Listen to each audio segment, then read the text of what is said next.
네, 안녕하십니까. 센세무사 강종호입니다. 이번 시간에는 상속세 및 증여세법에서 아주 중요한 개념이자 많은 분들이 헷갈려 하시는 특수관계인에 대해서 정리하는 시간을 가져보겠습니다.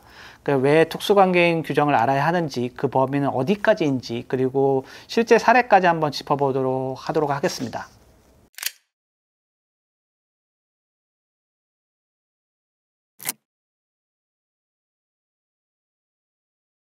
세법에서 말하는 특수관계인이란 한마디로 이제 서로 영향을 주고받을 수 있는 어떤 가까운 관계인 사람 법인을 의미합니다.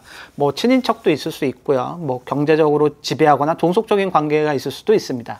세법에서는 이런 특수관계인끼리 거래했을 때 일반적인 어떤 시장 가격이 아닌 서로 합의된 어떤 유리한 가격으로 거래할 수 있다라고 생각할 수 있습니다. 그래서 세법은 어떤 이런 특수관계인의 거래를 했다고 한다면 세금이 줄어드는 것이라고 볼 수 있고요. 그래서 이런 것을 방지하기 위해서 특수관계인 규정을 두고 있습니다. 그러니까 예를 들면 특수관계인 간의 거래를 했을 때 시가보다 낮거나 높은 가액으로 거래를 하게 되면 증여세나 양도세 문제가 발생할 수 있습니다.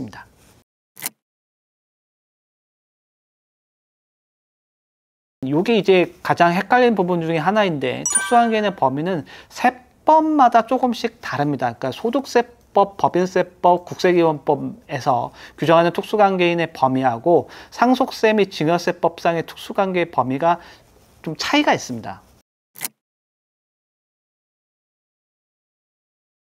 특수관계인의 범위는 이제 만약 예를 들면 거래를 했다고 했으면 일방이 있고 이제 거래 상대방이 있을 때 특수관계인의 판단을 기준하는 것은 일방으로도 판단하고 거래 상대방을 기준으로도 판단합니다. 내 기준으로 했을 때는 특수관계가 아니더라고 하더라도 거래 상대방에서 특수관계가 걸리면 특수관계인이라고 보는 겁니다.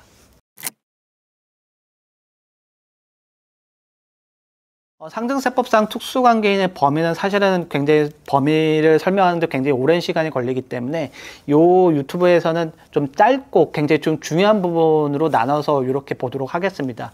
친족하고 이제 사용연으로 나눌 수 있는데, 친족 관계를 먼저 보게 되면 사촌인의 혈족, 삼촌인의 인처, 그리고 배우자, 그 다음에 양자 등을 포함합니다. 이렇게 좀 넓죠.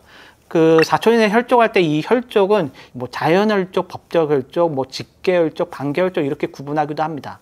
자연혈족이라고 하는 것은 혈연관계가 있는 사람들끼리 연결하는 거를 얘기하는 거고, 법적혈족은 법률에 의해서 그러니까 인정되는 사람들을 얘기하는 거니까 양자, 친양자를 얘기를 하는 거죠. 직계혈족하고 반계혈족이 있는데, 직계혈족이라고 하는 것은 혈연이 이제 수직으로 연결된 혈족을 얘기하는 건데, 직계존속, 직계비속을 얘기하죠. 그 직계존속은 부모님, 할아버지, 할머니 얘기하는 거고, 비속은 자녀, 손자, 이런 거를 얘기합니다. 반계혈족은 자기 형제, 그 다음에 형제자매, 직계비속, 직계존속의 형제자매, 그 형제자매, 직계비속을 얘기합니다. 인척은 혼인으로 생기는 친족관계를 얘기하는 건데, 혈족의 배우자, 예를 들면 며느리가 될 거고요. 배우자의 혈족, 시부모, 그 다음에 이제 배우자 혈족의 배우자를 얘기합니다. 이게 인척은 혼인관계로 생기는 거기 때문에 이혼했거나 사망했으면은 이제 무효가 되거나 이렇게 하면 종료되는 거고요. 만약 부부일방이 사망하게 되면 인척관계가 소멸되진 않는데, 생존한 배우자가 재혼하게 되면 인척관계가 종료됩니다.